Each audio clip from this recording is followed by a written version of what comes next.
Hello and welcome to ohmTown Daily, Season 2, Episode 160 for June 9th, 2023. Tonight we're calling today's episode Mic Muted, Collectible Lawsuit Game, Bee Hotels, and more news. Let's go.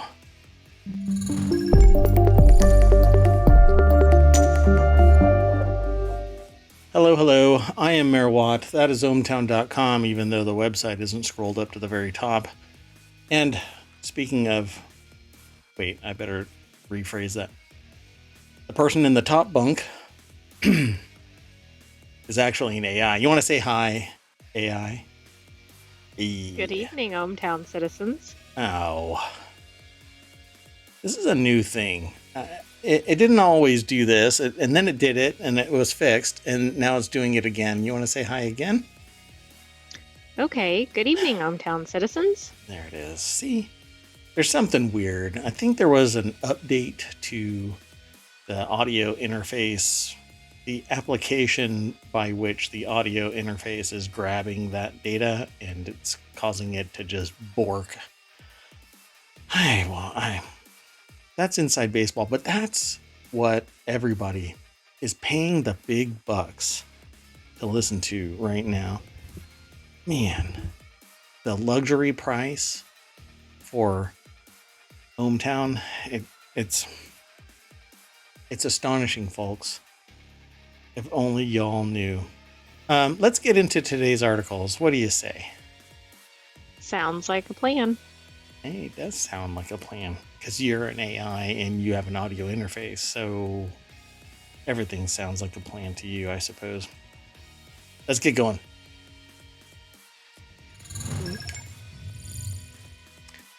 So, the very first article is in the Late Night Geeks channel. And I was just making sure that the audio wasn't really loud. Logitech is killing off the Blue mic brand. Will sell Yeti and Astro under the Logitech G brand. So, like all good mergers and acquisitions, eventually it becomes a murder, and I don't know who you are, new mic, who dis kind of a thing, where the Blue brand will just kind of fade away, sun bleached, until it's indistinguishable from another marketing brand. Okay. Logitech bought gaming headset maker Astro for $85 million in 2017 and purchased mic manufacturer Blue Microphones for $177 million a year later. Now, it's merging... Wow. Now it's merging both into the Logitech G brand, which it's okay. We're gonna lose a possible what do you want to call them? Sponsor? You think? Okay. We're gonna lose another sponsor if I say the rest of this sentence. But anyway, I don't like the Logitech G brand. It's such a goofy... Why call it Logitech G? Because they're trying to distinguish it from, like, Logitech, I guess. Else. But I don't like it either. Logitech G. And then you see just Logi, L-O-G-I, L-O-G-I, whatever. Anyway, it's a brand for gamers and streamers, while Astro will largely continue. The Blue brand is getting axed. Just wait until Astro gets axed as well. So will the Blue Microphones brand go away? Reads a question on Logitech brand merger FAQ. We will be keeping the Yeti brand and moving it under Logic G, which isn't the Yeti brand so much as it was the Blue Yeti. Now it's just a product name called the Yeti. So it says the Blue name will be used to describe our technologies. The answer begins. What? That doesn't make any sense. Yeah, thank you. It does not. Maybe I'm cranky today. You know, I bit into something. I was having lunch and I bit into something yesterday. As a matter of fact, it was yesterday, and I think I hurt a tooth. Yeah. Well, that can make most people cranky. Even in the magical world of ohmTown, where we're just a bunch of electrons stuck in the wire, bound to each other, so to speak. I guess the programming in the simulation is so real that even here, I can hurt my tooth. I mean, know. Why put that in a simulation, though? Well, there's a whole lot of things. Why put the person that's in one of our articles in the simulation? We'll get there. Anyway, the article that we were talking about, Logitech is killing off the Blue Mic brand, will sell Yeti and Astro under the Logitech G brand. I can't tell one brand without a map. Well, The Verge and Sean Hollister put this article together, and then it was aggregated into ohmTown. So Logitech bought gaming headset maker for 80 Astro and Blue microphones for a collective $260 million. And now the brands are largely just becoming products within the Logitech G, slowly merging. I hope they're profitable. That's kind of an expensive product, but anyway. Yeah, I don't know if pricing has gone up for these mics, but there's more competition than ever. So I don't know if that's actually true. They probably are just making it less expensive so their margin is bigger. That's what scale is all about. But instead of keeping the Blue name and selling it under Blue, it's kind of like Elgato. Elgato purchased a whole bunch of companies and it's all under the Elgato name, but it's actually a whole bunch of names of brands. They used to be brands all by themselves, and now it's Elgato this, Elgato that. Kind of like how Facebook, or wait, it's not Facebook anymore, right? Meta. It's Meta. So now it's Meta, which owns Facebook, and Meta that purchased Oculus, but is now Meta. So it's a Meta Oculus this or whatever. Metaculus, I don't know. Meta. Yeah, they become brands, or I should say brands for products within the overarching brand. It's the, what is it? The steakhouse. Ruth's Chris. Yeah, Ruth's, Chris, Mike's, Bob's, Sonia's Steakhouse. The steak by that time is like that big. It's kind of taquito. Anyway, Logitech's the rivals. More expensive the food gets, the portion gets smaller. Oh, yeah, that's true too. Yeah, the name gets longer and the portions get smaller. That's okay. We won't be having that steak anyway. Logitech's rivals generally haven't axed acquired brands with a known legacy. So Corsair, which gobbled up enough pieces to become a $1 billion company in 2020, still sells controllers under the Scuf Gaming, or PCs under Origin PC, and streaming gear under Elgato. So that's how it works. It was Corsair that bought Elgato and a bunch of other things. I totally slipped my mind because I buy Elgato stuff, but forgot that it's now Corsair. Man, like I said, you just kind of get lost in it all.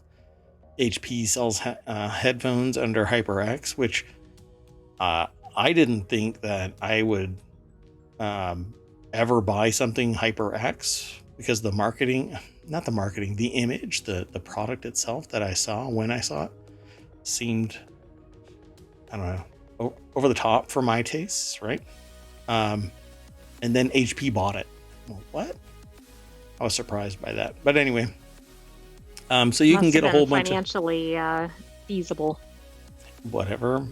And the companies that get acquired, I mean, I understand why they do it. It's quick money. After years and years of hard work, you rise to a level where you look to get acquired. What other business does that kind of stuff? Where they ramp up really quick?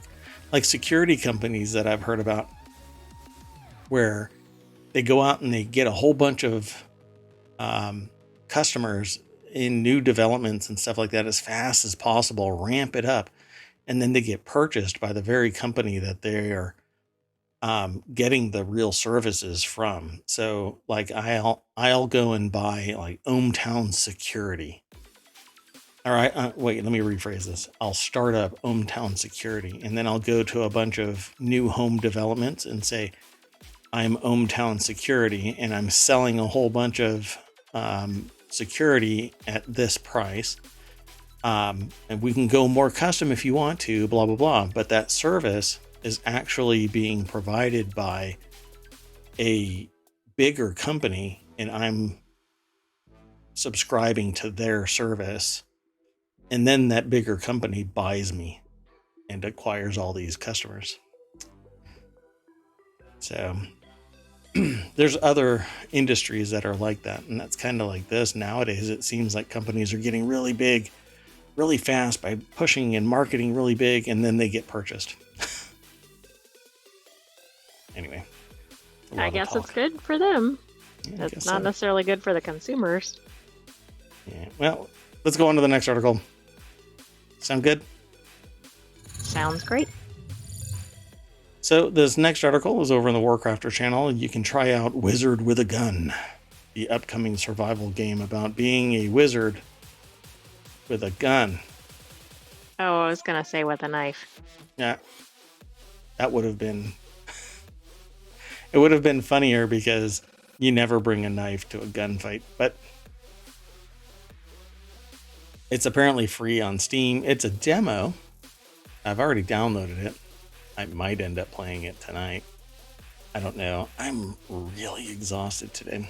The single-player demo includes the beginning of Wizard with a Gun, which sees your wizard arrive in a broken world, slowly being invaded by chaos, where you'll collect resources, build out your tower, and with a helpful machine...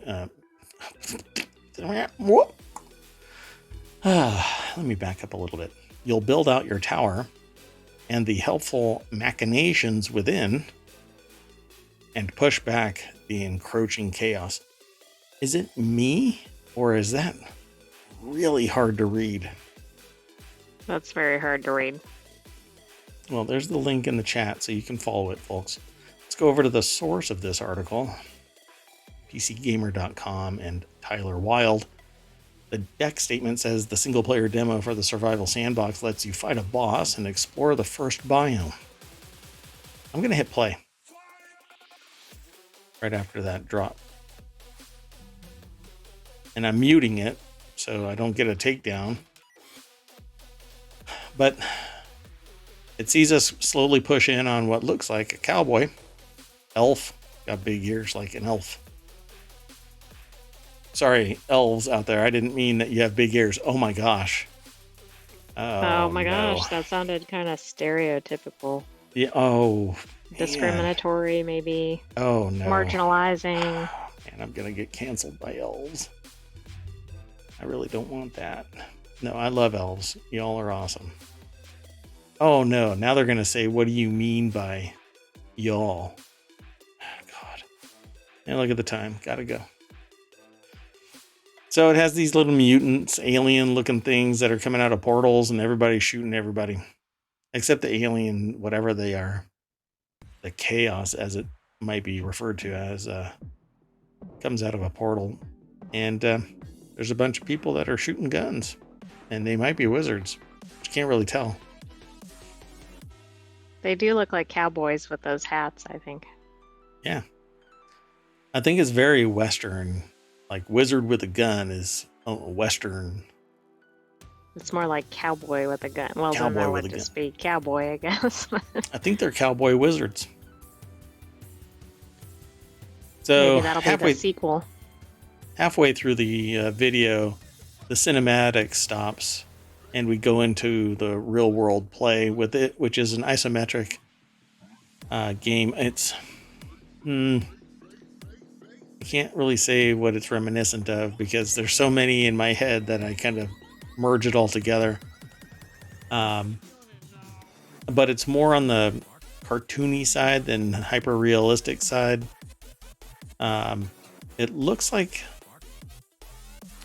What is that? Hold on. Let me pull up. I wish I could pull these out of my head really fast. It's like Apico, that style, Astroneer, sorta. What else? Let's see. It's pretty fun. Core Keeper, yeah, probably Core Keeper would be another one. It's kind of that style. Is it anything like No Man's Sky? No, not at all. I asked Nope. that because that was listed as an alternative to Astroneer.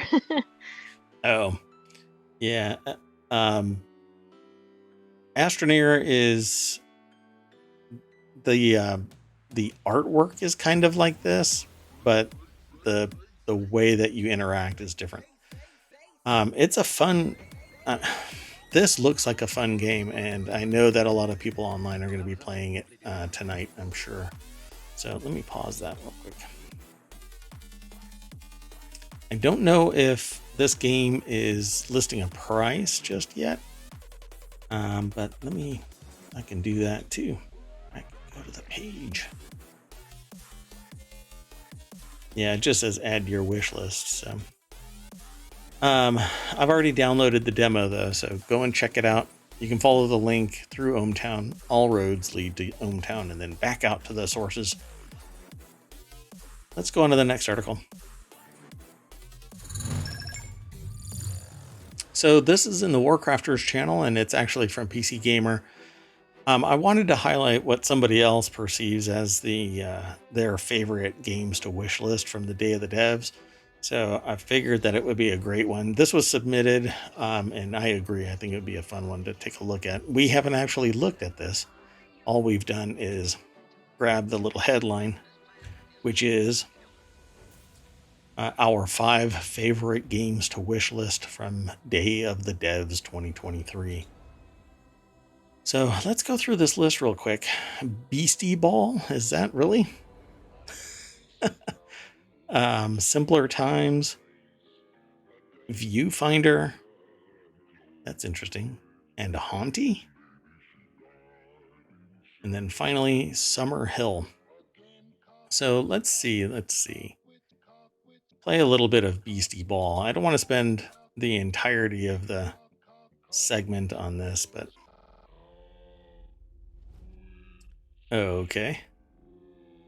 It looks like they're playing a game called Beastie Ball with humans and critters of some kind.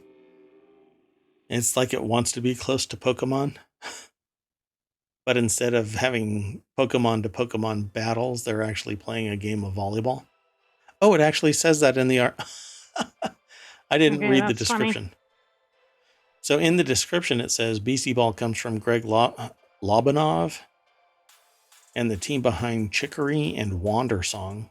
It's a Pokemon-like where you play a game similar to volleyball with cute little monsters or beasties. Instead of catching them all, you're encouraged to collect the ones you like and form a relationship with them to unlock new powers for your matches. It's a Kickstarter too. So you can follow the link through ohmTown to see that on PC Gamer, and then click the link on PC Gamer to go to Steam. You gotta give credit where credit is due, folks. I think I saw a standalone article in ohmTown today about Beastie Ball, if I'm not mistaken, but I don't remember which channel it was in. You know, there's a lot of articles from the various announcements this week, and I wanted to grab one that was a composite, and we actually have another one that's even more so of a composite. So it's the actual next article. So I figured that I would just kind of highlight one or two of these. Right. I just want to mention that in case somebody's listening, because there may be more info. Oh, sure. Thank you very much. Yeah, definitely follow the link into ohmTown, and then you can find other articles there. I'm going to play this video. It's from YouTube, but it's embedded over on PCGamer.com. Summer Hill. It says from the creators of Alto's Odyssey and Alto's Odyssey and Adventure. Sorry, Alto's Adventure and Alto's Odyssey. It says it's a tagline as the tagline, a folk tale about life, loss, and livestock. The author thinks that they're down for whatever that means. It's a story-driven puzzle game where you control a little shepherd as they seek out their lost flock of sheep. This developer always has unique takes on what a game might be, like Alto's Odyssey and Adventure, which was basically a side scroller. This actually is a 3D game. And I guess your objective is to route your sheep through an archway, because that's when the line or the game ended. This teaser trailer ended with them routing their sheep under the arch. That sounds kind of appealing. Yeah, it's a chill game. I don't know. And that's pretty much what I'll be playing here on ohmTown. Other people might play something else, but yeah, that and Diablo 4. But never mind. There, maybe even PoE 2. Path of Exile 2 is kind of like Diablo 4, different in its content, but that resolution, that world building, PoE 2 is massive. Anyway, don't want to get too sidetracked. We got a bunch of articles that we're going to talk about. So that was the our 5 favorite games to wishlist from Day of the Devs 2023. And that comes from PCGamer.com and Tyler Culp.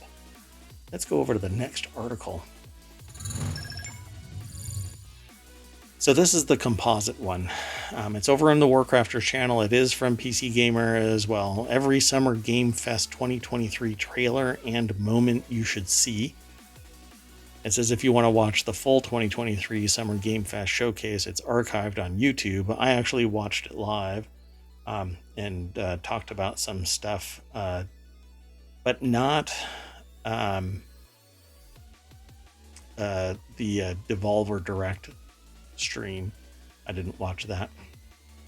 Anyway, it's archived on YouTube. You can follow the link over to PC Gamer, and then from there, Tyler Wilde again put this article together for PCGamer.com. Says there are 15 trailers and announcements from the Summer Game Fest showcase that PC Gamer is most curious about. So, Alan Wake 2, they talked about Alan Wake 2 in the announcement. It was a lot of fun. Alan Wake is very popular, but it was fun because the guy that was announcing it, and it wasn't the host. Oh, I forgot his name. Jeff Keighley. It wasn't Jeff Keighley that did the announcement that made me giggle. So Alan Wake, and I can't even remember the guy's name, came out and said something, and it just completely fell flat. Like nobody said anything. Oh no. Yeah. But there's going to be a merge with a game with Nicolas Cage, which I thought was really interesting. So Baldur's Gate 3 was announced. Mortal Kombat 1, Prince of Persia. When I saw that, I knew what it was the moment I saw it. And then at the very end, they announced Prince of Persia and the crowd goes wild. Let me throw this real quick into the chat before I forget. So, Lies of P, everybody and the grandmother is playing that right now on Twitch. Remnant 2, this got age restricted. Wow. Pal World is basically Pokemon, but I think it's like with guns. Sandland is what I envision the more cartoony version of the movie Tank Girl. Everything takes place in a, desert. I don't know if it's a post-apocalyptic whatever, but it says a gorgeous game from Dragon Ball creator Akira Toriyama. Wes has the details, so you have to click that link and go over and read that. Warhammer 40k Space Marine 2. I'm all over that one. I wasn't a big fan of the original Space Marine, but this one might actually be not my forever game, but it got a lot closer to what I had pitched EA 30 years ago. Yeah, I'm telling you, I'm that age. So Lord of the Rings Return to Moria. So you're only 31 years old? I am 31 years old. Correct. And holding. Return to Moria looks good. I don't know if I'd get into that one, but it would be fun to watch. Star Trek Infinite did not appeal to me either, only because of the artwork style. It wasn't a big... Be fun to watch somebody, but Fae Farm, that actually looks fun. It's a casual world base builder kind of a thing where you fight things and build things, and it's 4-player co-op, so you can get people to play it with you. Final Fantasy VII Rebirth is an update. The graphics are amazing. If you're interested in Final Fantasy, you'll enjoy that one. And a whole bunch more. But you're going to have to go over to the stream itself to check out the rest of them. That said, by the way, the Nicolas Cage one is a Dead by Daylight merge. So apparently Nicolas Cage knows somebody that plays Dead by Daylight and is really into it. So somehow they connected the dots, and Nicolas Cage said, yeah, sure. Pretty neat. But okay, folks, you'll have to follow the link and go check out all of these videos and announcements. There's so much coming. Oh my gosh. I mean, you could just try a new game every day and probably not run out. Yeah, this was just one. There's stuff all weekend being announced, and there was stuff today. The Devolver one was today. A Devolver Direct and Day of the Devs was today as well. So a lot, and at least 2 of these Game Fest announcements are continuing. Okay, let's go on to the next one. This one's pretty quick. Are you planning to buy Apple Vision Pro? It says, wow, what a week. We knew Apple mixed reality headset was bound to be revealed on Monday, but Vision Pro and Vision OS still made a boom at the WWDC keynote. I don't know about boom. My perception was a shrug. I was thinking like a funk. Or a gasp when they saw the price. Let's go straight over to the website where this is aggregated from. 9to5Mac is the source. Zach Hall put the article together. There's already a headband replacement on the market right now, a leather one. I'm sure that there's going to be other things right here, like this face gasket thing could probably be aftermarket produced. Some other feature in it, more personalization or whatever. And everybody was making memes about that huge sheet of glass. If you take it out of the box, it slips out of your hand. Smash. What do you think I the hope cost? not at that price. Yeah, exactly. Just that pane of glass is probably $1,200 because it's a single piece and curved. It's laminated, from my understanding, a whole bunch of layers to produce what it does. That ain't gonna be cheap. You better get insurance, folks. $3,500. I think that it's amazing technology, but $3,500 is not something that I can justify. I don't see results. Do you? No. Does it actually have a link to submit your response? No. Nope. I think it's just asking the rhetorical question, and then people post into the comments, are you planning to buy Apple Vision? Planning? Yeah, in version 2, when it's $1,000 and not $3,500, and still has the same functionality, and there's a market that supports a non-proprietary battery pack. This is a hard line from this power.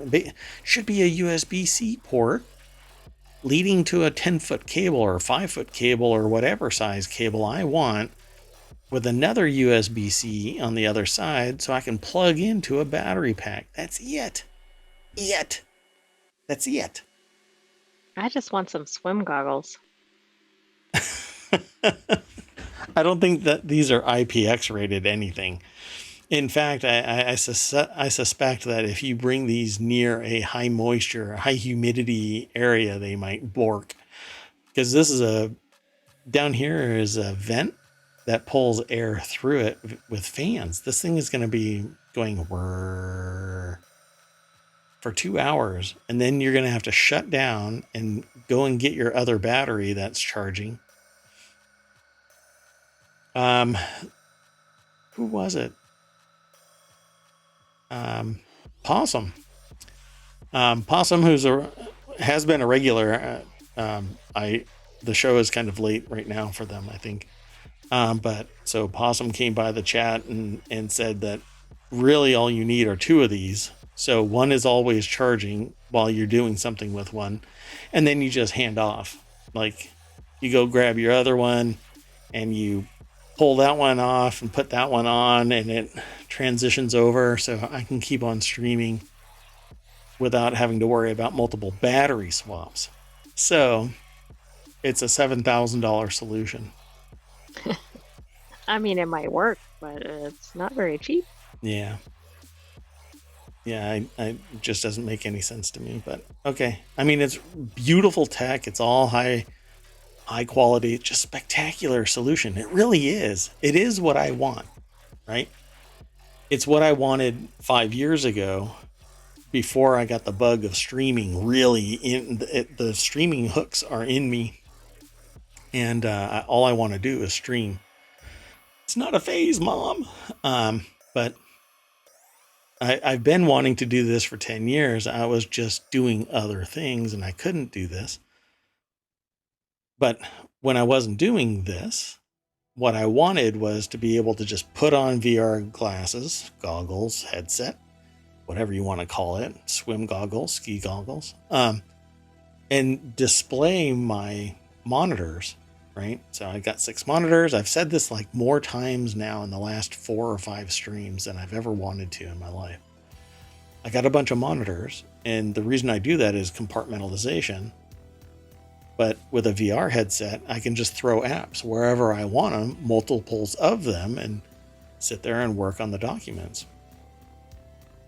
Apple is the first time that I've actually seen that functional.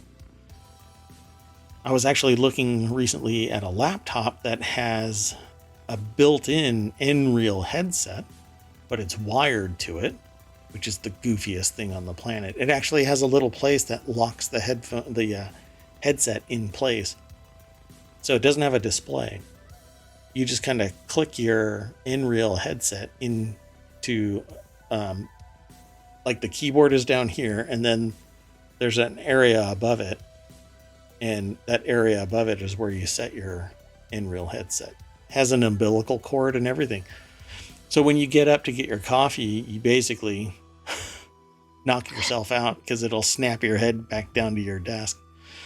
And anyway, maybe steal your coffee in the process. Exactly. Oh God, that would really suck. But this does a great job of what I want. But $3,500, folks, come on, let's get real. The economy can't handle that kind of thing. People want to buy eggs, which are just now returning to market prices. Old market prices. It used to be like lobster. How much are eggs today? $12.99. You're right. I never thought of it like that. Okay, let's go on to the next article. Did I put this one? I didn't put this one into the thing. Chat, don't get upset with me. Okay, let's go now.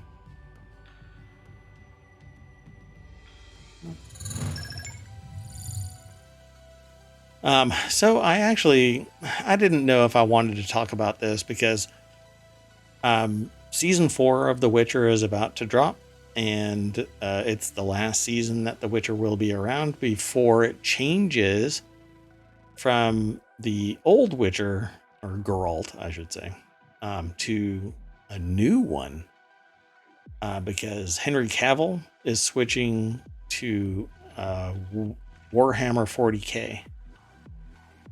He's so like going to be. They're swapping out like the main character? Yeah. How is that gonna work? I don't know. They're And pulling has the that ever Ghostbusters. worked on any other channels I don't or know. movie? I don't know. I really don't know. There's like been a multitude of Superman, Spider-Mans, all kinds of mans. That's true. But in those fantastical worlds, you could sit there and go, well, it's an alternate reality or whatever, right? And they've actually done that, into the Spider-Verse, basically normalize that there's a whole bunch of different universes with unique spider peoples. We've known about the multiverse, of course, but like the MCU really normalized that in its world building. Oh yeah. Whereas The Witcher is just what The Witcher is, a fantastical place where these people stamp out magic, or evil magic, bad magic. Anyway, so it says UK fans of Netflix series The Witcher are in for a sweet treat this summer as the streamer launches a free interactive maze and ice cream van tour themed to the show. All right. So we go over to variety.com. KJ Yossman is the author. I don't quite get what this is because it says The Witcher immersive maze themed ice cream van heading to UK. So there's two different things here. Not a Witcher immersive maze. Yeah. So I guess if you complete the maze, you get to go over to the ice cream van. Yeah, maybe that's at the exit of the maze. Yeah. No ice cream for you. You didn't pass the maze. You had to call for assistance while you got stuck in the maze. Nobody has any experience with that. Not in ohmTown. Never. So it says the journey begins at the Bellatine festival, where singing bards will guide you into the maze, but beware of the unexpected. A beast lurks within.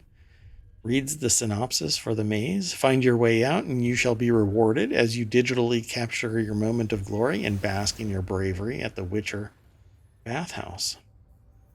For those who can't get to the capital, the streamer is sending a Witcher themed ice cream van to 15 towns across the UK, which will be dispensing free treats. Toss an ice cream to your Witcher instead of a coin. There's a song, toss a coin to your Witcher. Anyway, a bard sings that regularly. I can't sing it because, well, my dulcet tones will compel you to want to, maybe I should sing more, and maybe you'll all, like Little Mermaid, you'll feel compelled to become a citizen of ohmTown. Oh, so you're a siren. Yes. Luring sailors to their tomb. Can you imagine me luring sailors? That's funny. Anyway, I can wear that little clam bikini. Oh my goodness, this is going come bursting out of the water onto the rock, and I would be like Orca, but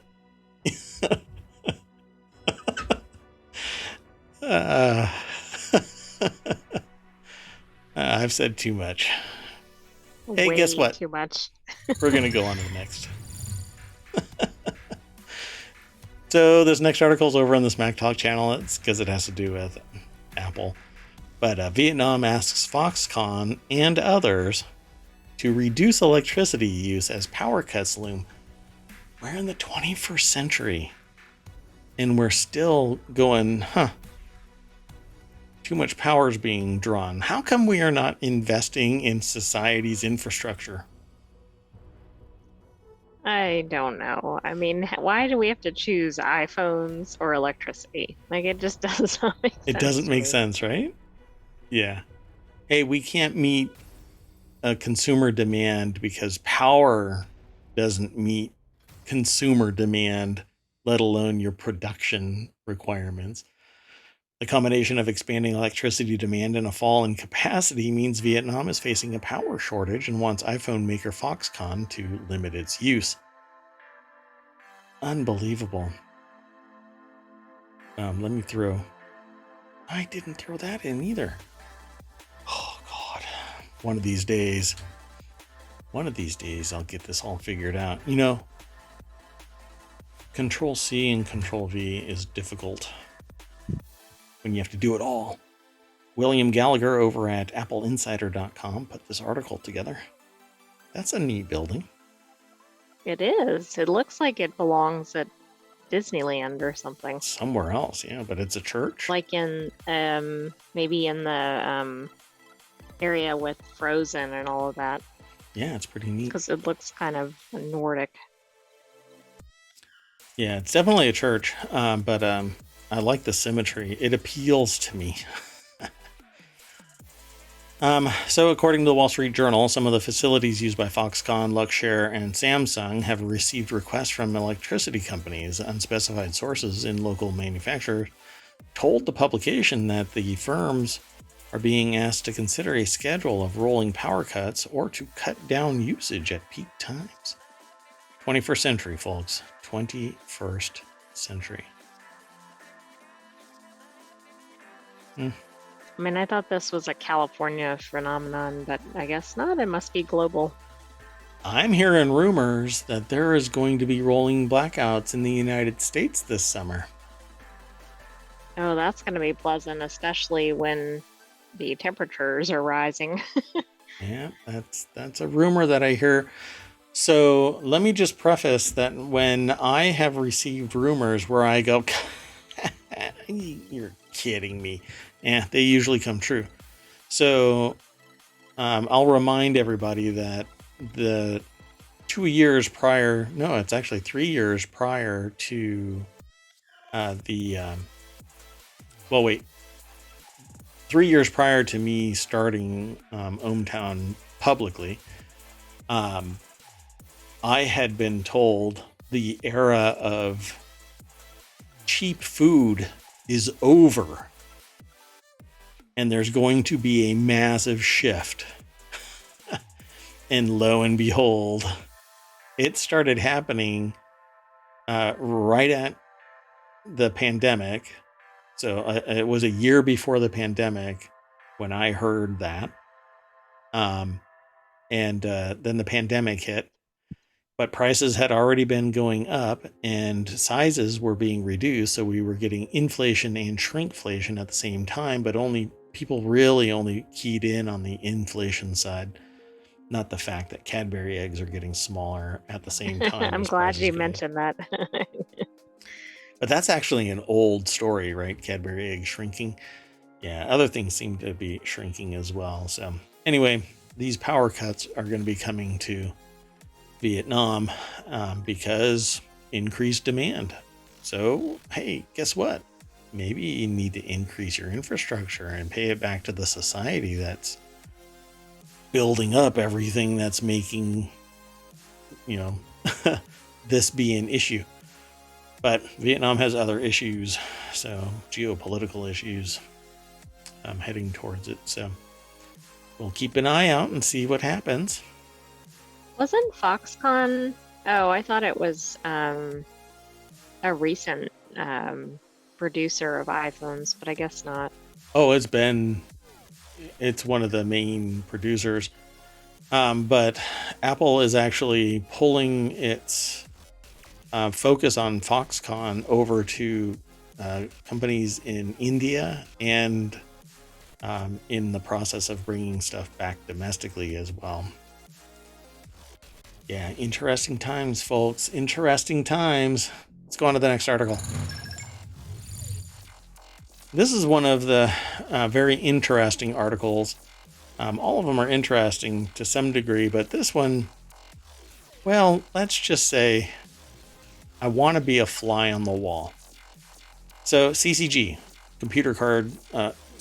collectible card game company, sues Disney's next big card game, which this title is like an AI exploded. And it was powered by magnetic letters, you know, those fridge magnets. Yeah. And whatever landed stuck here. So CCG company sues Disney's next big card game for alleged premeditated IP heist, asks court to block its release and throw the book at them. So There's a lot going on in that headline. I'm gonna jump over to the article source, Joshua Wolins, over at PC Gamer, and let's talk about this. It says Upper Deck reckons Disney's Lorcana's maker, Ravensburger, deliberately stole its ideas to speed the game's production. Okay, so cast your vision back in time. A person is working for Upper Deck and is working on a game called Rush of Ichor, Ikorr. Suddenly, out of the blue, they go, I'm leaving Upper Deck and I'm going to Ravensburger.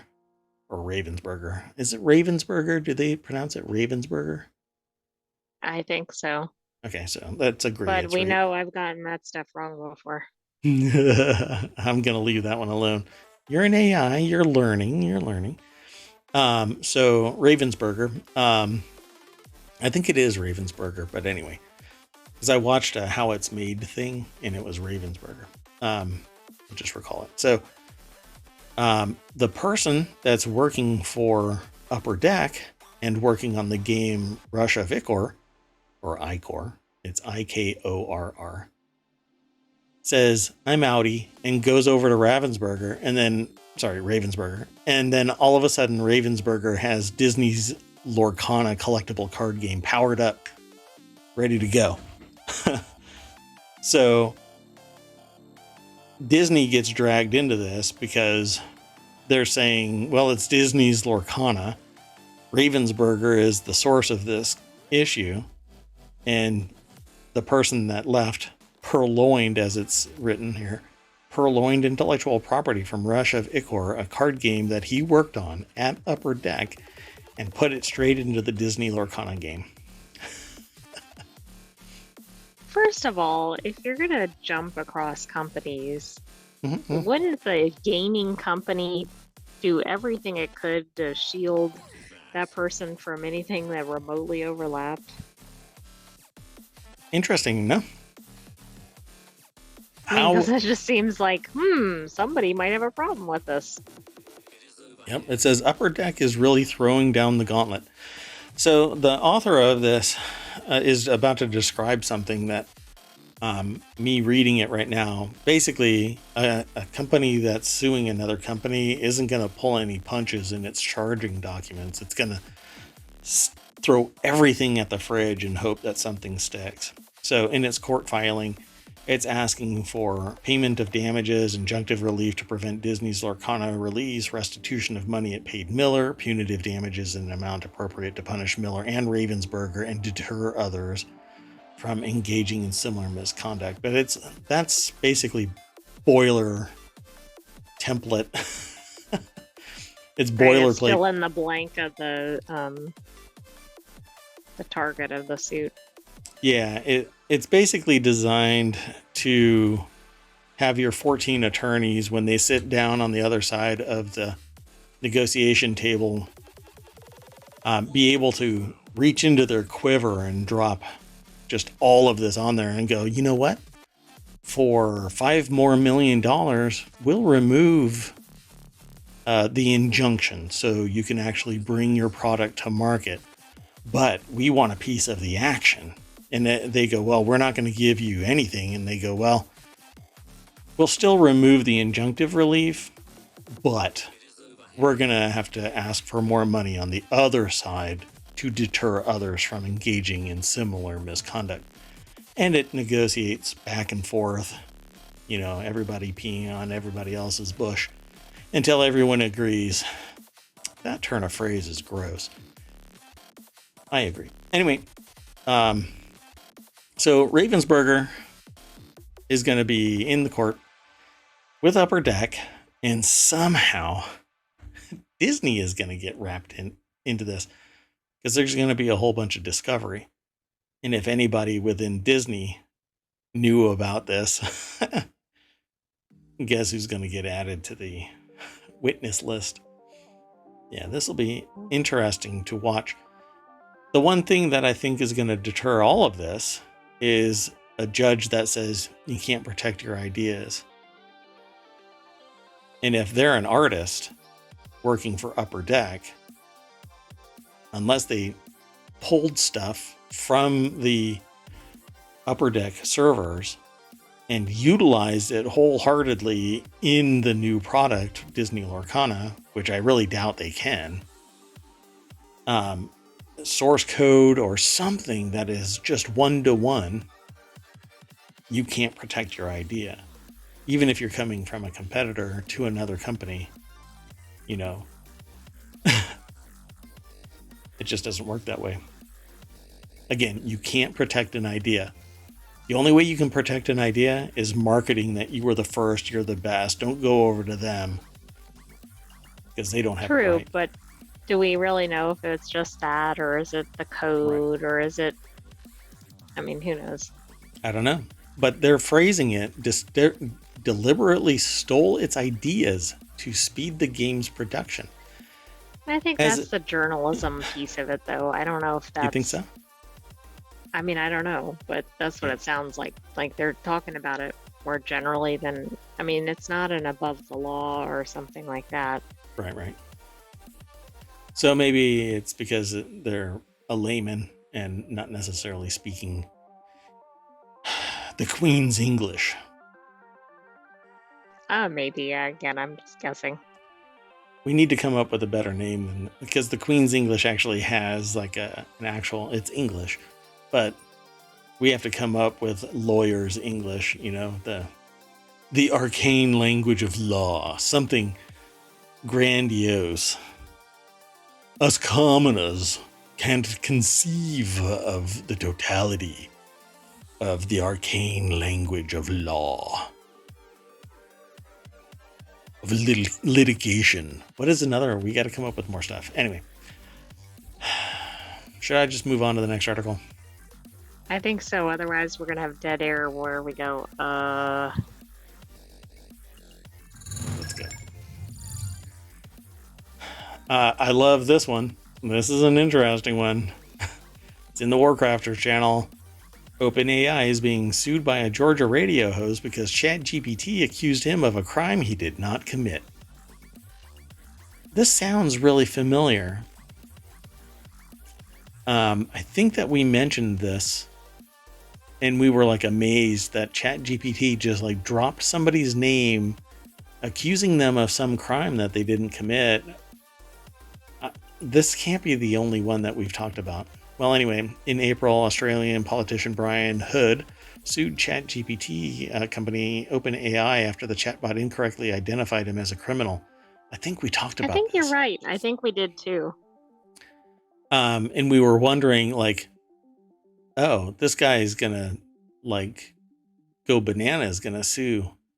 And we even before this happened, we said, OpenAI is going to do something, or ChatGPT is going to do something, and they're going to end up getting sued because they created the environment in which the actionable impact was conceived, constructed, deployed. Now the company is being sued again, this time in the US for similar reasons. ChatGPT identified radio host Mark Walters as being accused of embezzling more than $5 million from a nonprofit called the Second Amendment Foundation, an accusation that's never actually been made. God.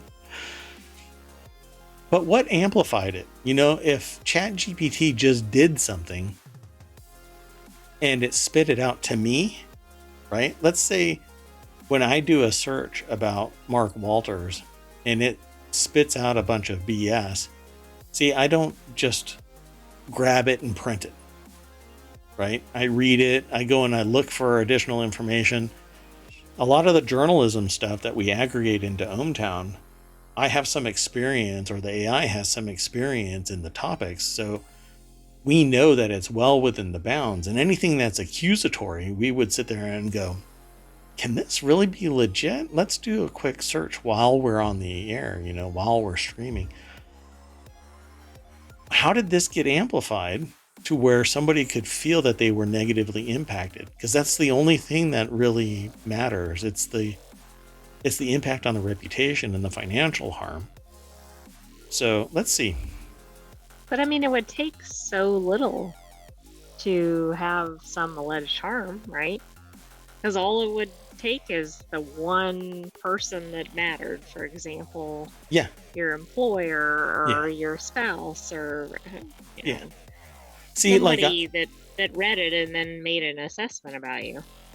Like I've had something like this present itself where somebody had a perception of me and may have been talking to somebody, and if I ever catch wind that that person is saying this negative thing about me based on false information, misinformation, their own internal bias, whatever it is, and it impacts my business, my reputation, the public perception of me, then they'd be dragged into a courtroom kicking and screaming and forced to make a public and very overt apology because my reputation is fundamental to me. So what was said, so it basically says, when asked to provide a summary of the complaint, ChatGPT said that it had been filed against Walters after he allegedly misappropriated funds for personal expenses without authorization or reimbursement, manipulated financial records and bank statements to conceal his activities, and failed to provide accurate and timely financial reports and disclosures to the SAF's leadership. But none of that is true. ChatGPT literally made it up.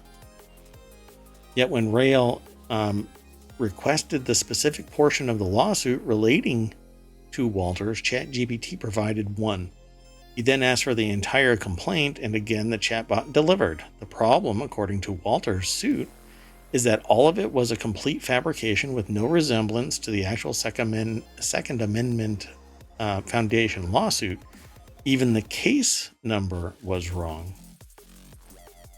So, and this is the problem. It says, according to the lawsuit, a journalist named Fred Rail asked ChatGPT about a separate lawsuit he was reporting on, the Second Amendment Foundation v. Robert Ferguson.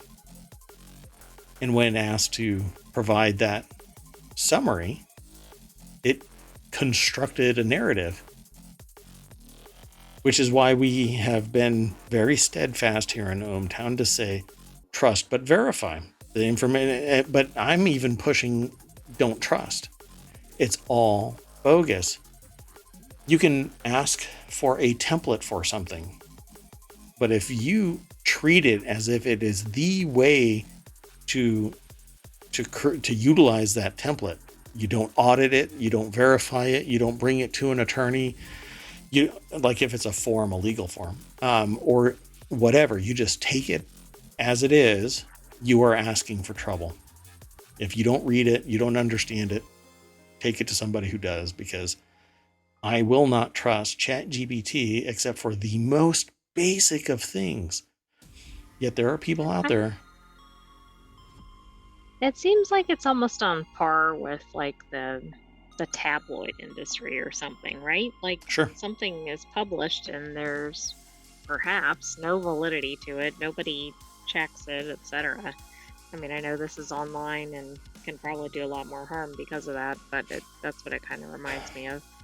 So here's the bigger problem. It says, and I'm almost reading this entire article verbatim, but I'm not. I'm going to stop here. It says the good news for Walters is that none of what was provided to Rail by ChatGPT was published. So the amplification is right now the Streisand effect. These people are talking about the bad thing that never happened, and it's making the bad thing happen. Right. They're talking about the fact that ChatGPT provided misinformation, outright fabrication, but it was never published, so there isn't any reputational hit because it didn't get to the level where there's evidence of a reputational hit. It amounts to walking up to somebody and saying, hey, do you know about this person? Yeah, I think that they're in a lawsuit. Oh, really? What's the number? Blah, blah, blah, blah, blah.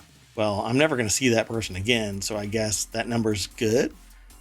So I'll take it on face value that that's the lawsuit number. I'm just astonished that it has the facility to do that. Instead of saying, I don't have information on something like this, it fabricates a story. You should only use it to stimulate the creative juices. Do not rely on it. If there is a version of this that people can rely on, it's not open to the public. Because every time I see a story about ChatGPT and verification of any information, it's all bullshit from end to end. I would suspect that if you ask it to describe chatbot, I wouldn't even trust its definition of chatbot. I'd have to go and verify. What is the real? Anyway, I think that we're training ChatGPT to be a better ChatGPT, but we're way away from it telling the truth. It's a storyteller, and one that's more fiction than none. So, let's go on to the next story. What do you say? Sounds like a plan. So this next article is over in the some bees. Yeah. Normally, I want people to get A's, but in this case, I want them to get B's. Anyway, this is over in the Mobile Channel. Study finds the best plants in bee hotels for boosting urban bee numbers. I actually want to do this in ohmTown. We're going to go straight over to fizz.org. This right here looks neat. It looks like it's a tree stump with something stuck in it. So or like a pipe that goes with a tree around it or something. I don't know. Yeah, I don't know what it is. It looks like there was something sitting on top of it. Pardon me. Unless that's a ring. I don't know. I don't know what it is. Anyway, study finds the best plants in bee hotels for boosting urban bee numbers. This is in Curtin University. The study focused on 14 sites across the Perth metropolitan area, including bushland remnants and home gardens. Researcher Dr. Kit Prendergast. Sounds like an adventurer's name. From the Curtin School of Molecular and Life Sciences. My God. These names are all impressive. Can you imagine answering the phone? Yeah. Hello, I'm researcher Dr. Dr. Kit Prendergast. I think that's another kind of phone call. I merged Kit and Curtin and said kitten. So from the Curtin School of Molecular and Life Sciences, I took that from being an impressive quote to being, dear God, shut up. Here, I need to throw that into the chat too, the other articles. Oh my God. And this article, the one we're actually talking about. I have to keep looking at my keyboard because it's a split keyboard and I never know exactly where it is. Anyway, the research helps homeowners, landscapers, land care communities, and councils with a top 10 species to plant. It says, although urban areas often have a diversity of flowers compared to natural habitats, many of these flowers are exotic species. So I guess the bees don't really know, like, hey, let me go hang out with those plants. By meticulously recording thousands of interactions between bees and flowers, they identified the top 10 flowers that attracted the highest abundance and diversity of native bees. This is all a quote, by the way. Apparently, it starts a quote right there. I don't see where it actually ends. And Anyway. I think it goes for 2 paragraphs. Yeah, but then it refires that quote. I know, it's an error, but... Man. Anyway, all of these were native flora, primarily the Myrtaceae, right, family, including eucalypts, bottle brushes, and Malacas. Oh my god. Latin is impossible to pronounce. I was just about to say my Latin game is weak. And Fabaceae, I guess it is. I don't know how to pronounce it. I think it's Fabaceae. Fabaceae. Oh, you have to do the right inflection on the right syllable. Anyway, native pea plants. Let's just move on. Remarkably, these top 10 plants were visited by 70 to 80% of all native bees observed during the study. So now you know. Eucalypts, bottle brushes, Malala Cass, God, Fabaceae, pea plants. Damn it. Anyway, that's what you got to plant. And then you're going to get honeybees. But it says, they said, although bee hotels have been used for bee conservation for some time, their impact has rarely been assessed. Furthermore, the commercially available bee hotels lack proper design informed by research. Well, pat yourself on the back there, buddy, that you got scientific review. It's important. I totally understand that. But man, you could cut that with a knife. That was a little bit too thick. You're a dummy, is what I'm trying to say. You're just a big dummy. Ill-informed, ignorant ass. Anyway, based on extensive research of existing literature, they took the matters into their own hands. That's right. It can't get done right. You gotta do it yourself. Designing and installing 120 wooden bee hotels across the 14 study sites in Perth. Each hotel featured nesting holes ranging from 4 to 10 millimeters in diameter, according to Dr. Prendergast. It's like there's secret consonants in there. Across 2 years, the data showed that native bees preferred the smaller diameter holes over the larger ones. And my bee hotels attracted 24 different bee species, which is a much greater variety than any Australian study. This person. I think they they're very proud of their work. I'll just say that. I'm gonna give them the number one. Doesn't it sound really cocky? Like y'all suck. It does come across that way.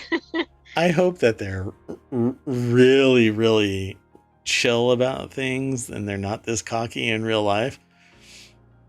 Anyway, it published in the Pacific Conservation Biology and Urban Ecosystems. The research papers are titled Native Flora Receive More Visits Than Exotics from Bees, especially native bees, in an Urbanized Biodiversity Hotspot. That's the title?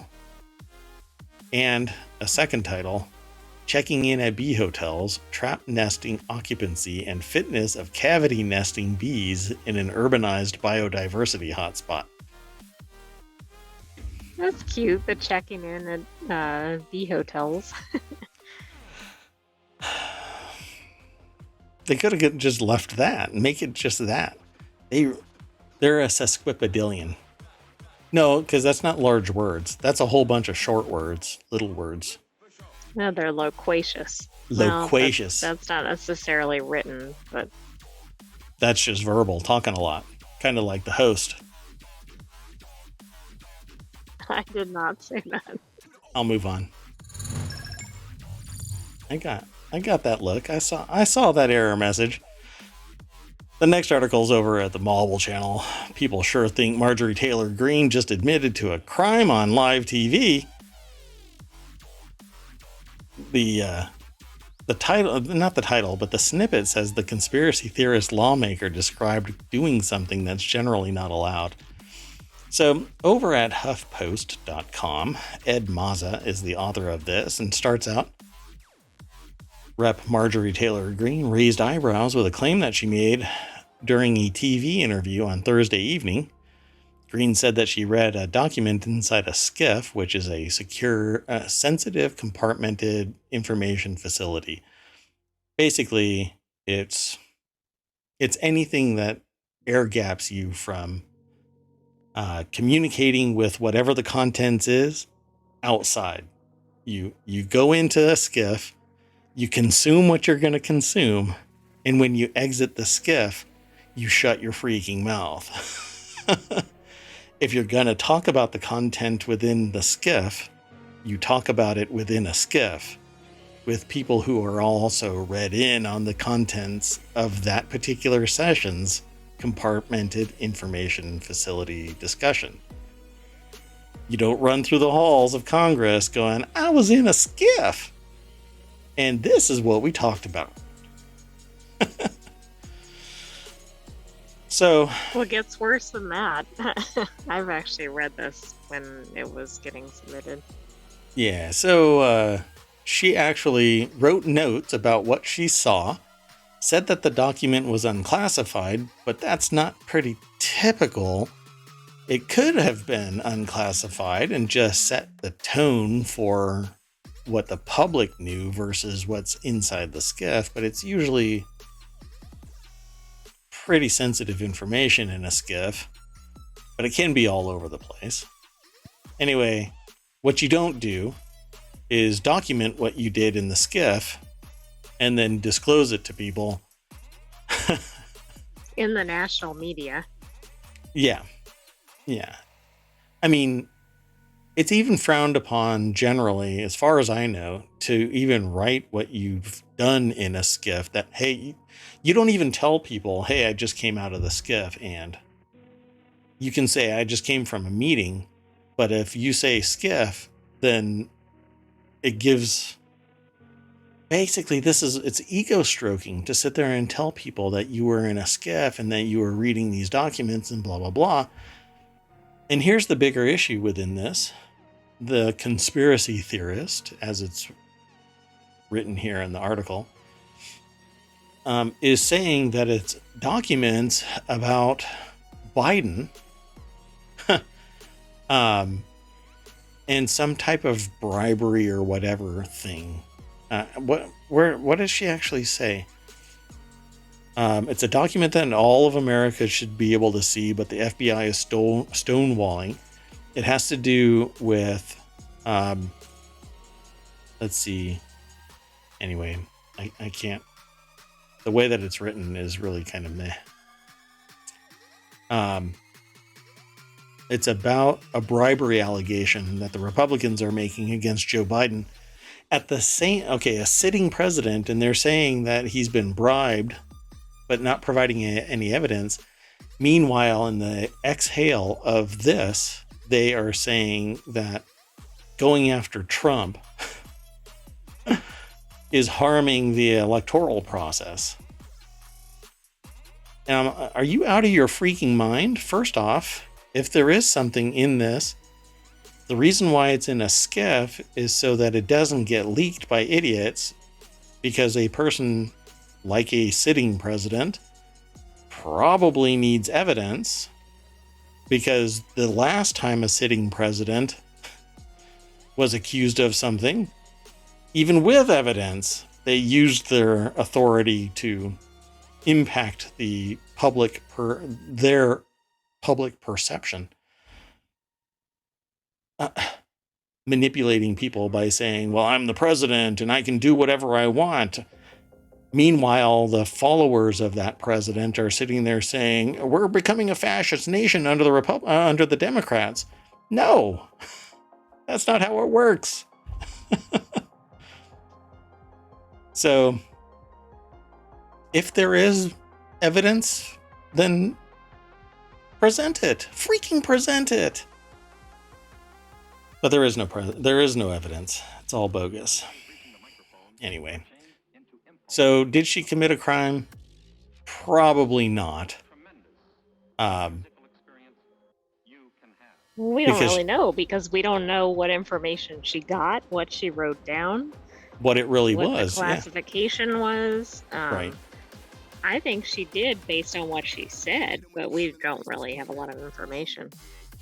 Yeah, well, I'll remind everybody, ethics is the smallest chapter in every single onboarding process, every single institution, every single, except for law, where the code of conduct is the ethics and the moral compass for the Juris Doctor. They're supposed to follow this and not, they would never, anybody who is practicing in law would never have done anything like this without risking getting disbarred. The moment they come out of a skiff and say, hey, I documented a bunch of stuff that I learned within the skiff, they would have been disbarred. Because there's absolutely no reason to violate the integrity of the skiff. It's in there for a reason. But what do you expect from wingnuts? Not much. They literally wing it. All right. Last article. This one's over in Late Night Geeks. How AI art killed an indie book cover contest. This has to be a new one. We've seen other things where the disclosure that something was generated by AI mortally wounded the outcome of whatever event was taking place. So science fiction and fantasy authors are struggling with AI generated media and formulating strategies to deal with it. I wonder if like the Dystopian Story Writers Guild of America, I don't know if that actually exists or not, but I wonder if they would like take the person out and just delete them publicly for violating the integrity of the guild's charter to not use AI, and because it's like dystopian future, blah blah blah, they rule with an iron fist like a dystopian government. I can't find a dystopian themed association, and there might be one, but That would have been funny. There's more broad ones like the Science Fiction and Fantasy Writers Association. Sure, there's always an association. I'm gonna start up the other association. I've been working on the AI art contest, but there's others that have gotten traction to the point where me doing one, it would have to be small, part of Reality Hacker, and I don't have enough people that are really involved with Reality Hacker, at least not yet. I'm working on it. Anyway, this article is over at theverge.com by Mia Sato. How AI art killed an indie book cover contest. Science fiction and fantasy authors are struggling with AI generated media and formulating strategies to deal with it. Apparently, Bob the Wizard's cover was a hit. In May, it won the Self-Publishing Fantasy Blog Off, or SPFBO. Is that kind of like the... what is that thing called? NaNoWriMo? Oh, right. I guess so. An annual competition run by author Mark Lawrence that highlights indie authors in the fantasy genre. I would love to do that. What do you say, folks? Wouldn't that be great to have a short story contest? And I don't know what somebody would get compensated for this, because it's all over the park. You know, writers' rates and stuff like that. Book rates. Right. It might just be the honor of being selected, or... Which, when you talk to anybody in the industry, they go, you got to get paid. And then there's so many of these contests that it's just writers' credits, you know. I got published. So let me back up a little bit. It says the book cover for MV Prindle's Bob the Wizard shows a coiffed man in sunglasses, smoke dancing from his mouth as a gray, ominous sky swirls behind him. A small fairy-like creature flutters nearby, and the folds and shadows of Bob's jacket and beard fade into one, while a green key hangs around his neck. The book tells the story of a shotgun-wielding ex-garbage man on the hunt for his family's killer, the chase winding through a mystical world. That actually sounds like Wizard with a Gun. Yes, it does. I wonder which one came first. I just found another lawsuit pending. Just kidding. I don't know. Anyway, but the victory didn't last long. The same day the winner was announced, readers and fans on Twitter were questioning whether the art was created, at least in part, using AI tools. The incident highlighted a growing crisis of trust in science fiction and fantasy publishing. How about a crisis of trust in general? In a world where AI-generated media is common, do you know the work you're looking at was made by a human? And I counter with, well, if you can't tell the difference, does it matter?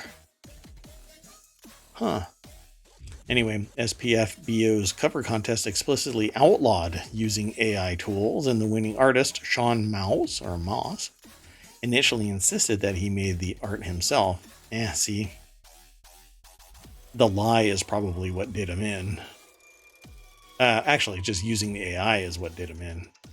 Well, right, because they said up front, look, don't do this. Yeah, and then lying just really harms your reputation. Now, not only are you violating the rules of the competition knowingly, but you're a liar as well. Anyway, let's see if that's what it turns out. So he even shared a trove of documents and Photoshop files that he said proved the finished product was his own. The finished product is the key ingredient here. Readers found the evidence was unconvincing using a Photoshop layer and files the artist had shared. Twitter users scoured the archives of Midjourney, a generative AI system, and found images that matched elements in the Bob the Wizard cover. The username that created the images was even spotted in a file name. The striking cover art, it seemed, was simply a collage of Midjourney outputs. That's why I mince no words about it. I use Midjourney to create the thumbnail art over on YouTube. Why? Because I like AI generated artwork, and while I might generate 15 images, I get to choose the one that actually appeals to me, and then if I do any manipulation of it, then I do manipulation of it, but I don't say that it's mine. The thumbnail was generated by Midjourney, because you can't lie about that stuff. Say that it was generated by AI and heavily manipulated, or manipulated by 1 pixel by you. But at least come clean about it. So, Prindle, the book's author, said on Twitter that he was misled and has since hired a new artist to do the cover. Really? So within a day, Mouse had withdrawn the submission, deactivated several social media accounts, and apparently taken a personal website offline. An email sent to the address on an archived version of the site wasn't returned. That just means it went to a trash can. Or it's waiting on a server. So they've woken up to compelling evidence that the cover was at least partly AI generated, breaking the rules of the contest, Lawrence wrote on his blog. So in addition to having been withdrawn, it's now also disqualified under the existing rules. So there you go, folks. There's a whole lot more, giving greater context to what this saga, self-described saga, is. Did you see that based on this contest, people commissioned this artist to do other work? So that's also now an issue. The first artist, not the second one. Right. Interesting.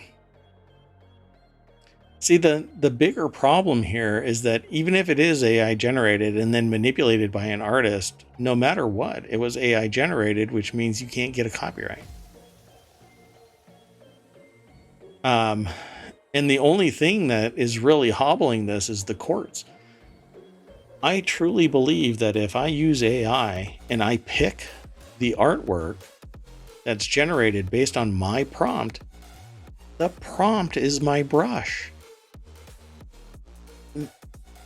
If I redo the prompt, it gives me different context, different artwork. And if I want to use that instead of one of the other 15, it's just the same as me painting over a canvas. The difference is I don't have the mechanisms in place, the time, the dedication, the commitment to learning how to paint, with oil paints. to do the level of artwork that's generated using the tools of AI. So I have absolutely no problem as long as I say it was used or it was created using AI. I should still be able to copyright it. It's an embodiment of work that's created by my context that I gave it.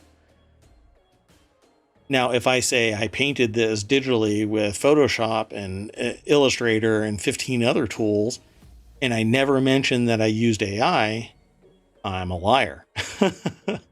So I Well, and will. then that's putting the author at risk, right? Because then they're Right, using your artwork and right.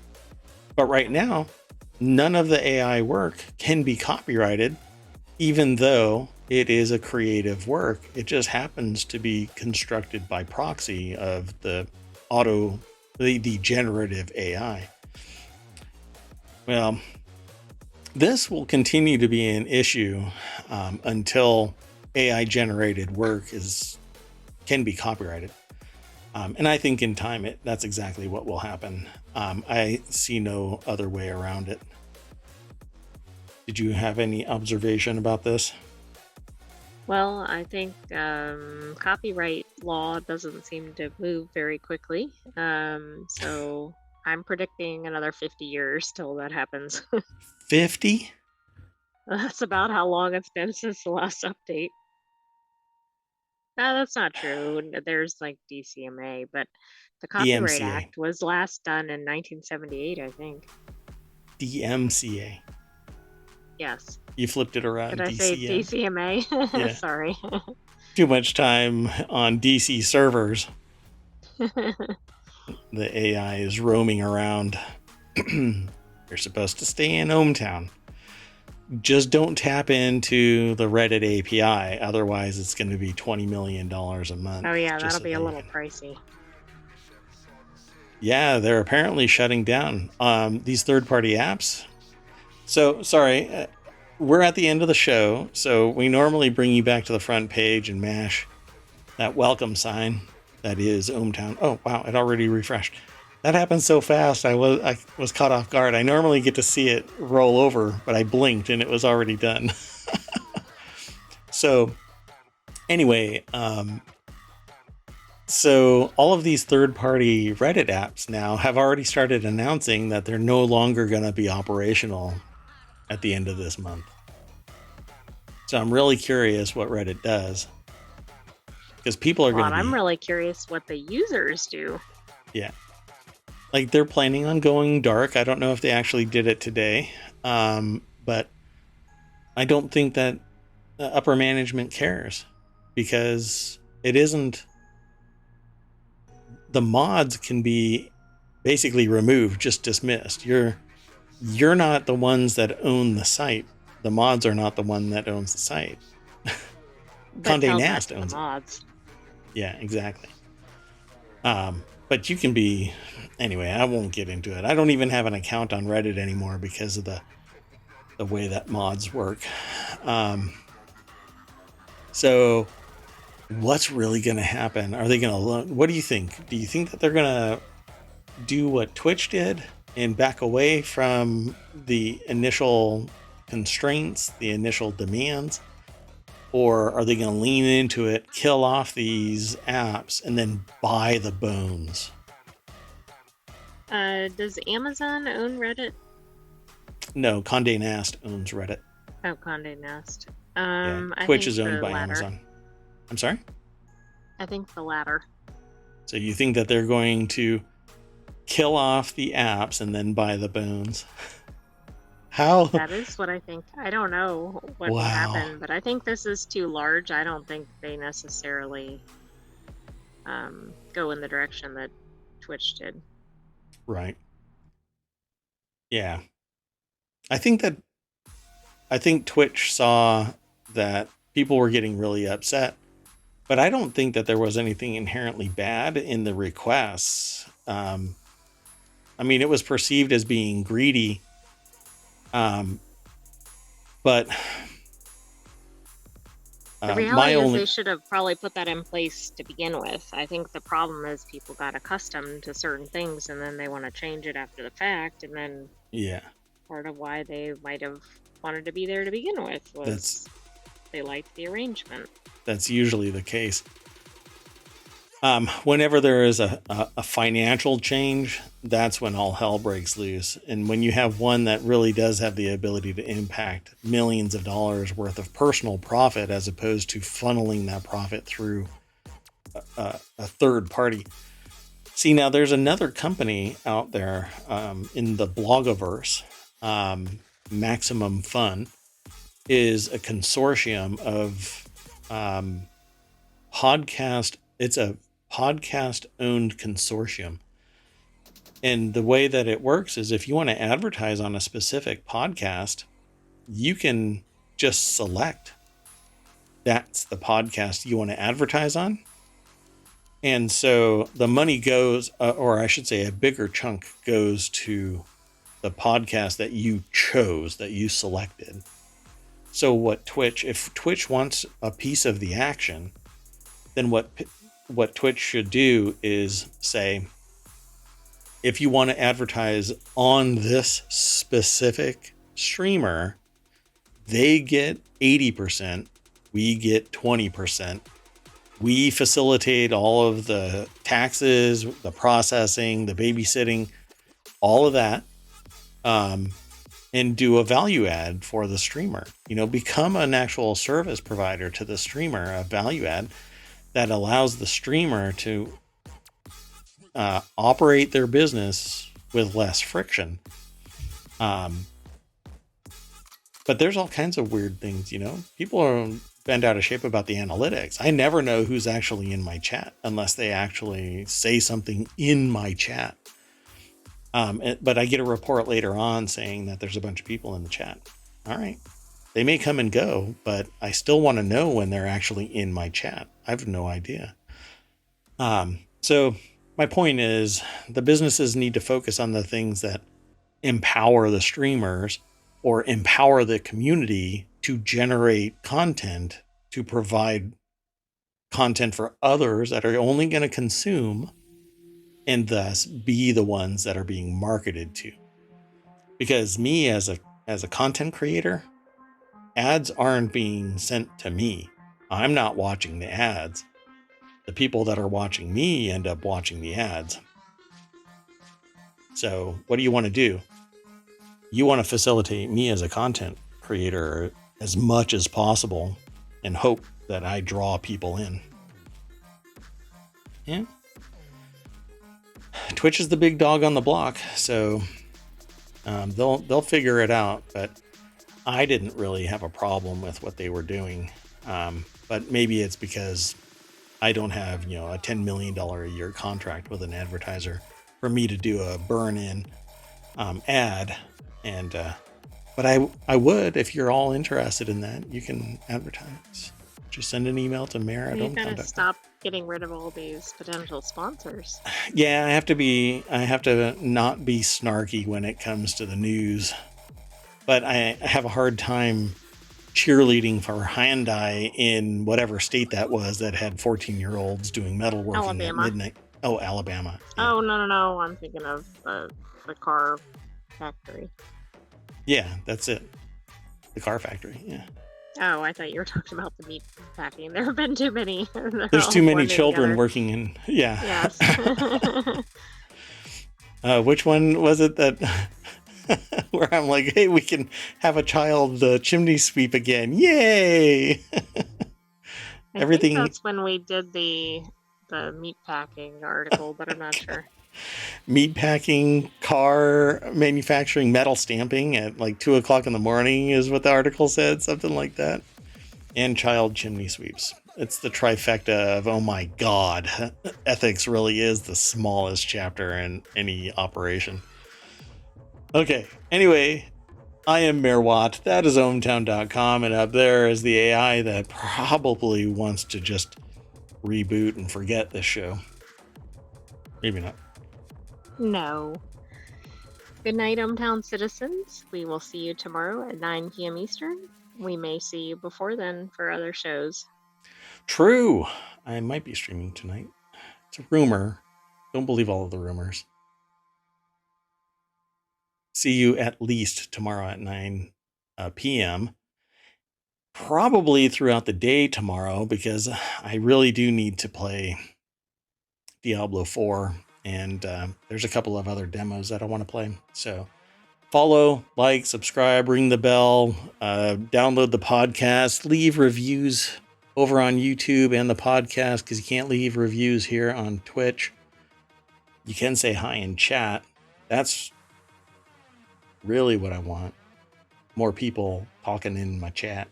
Come on, people. Come and hang out. ohmTown. Twitch.tv/ohmTown. Come and hang out. Okay, gonna go. See you later. Bye-bye. No AI. You can't wave. As we're shutting... You can't wave. You can't wave. I need to work on this AI. Bye, everybody.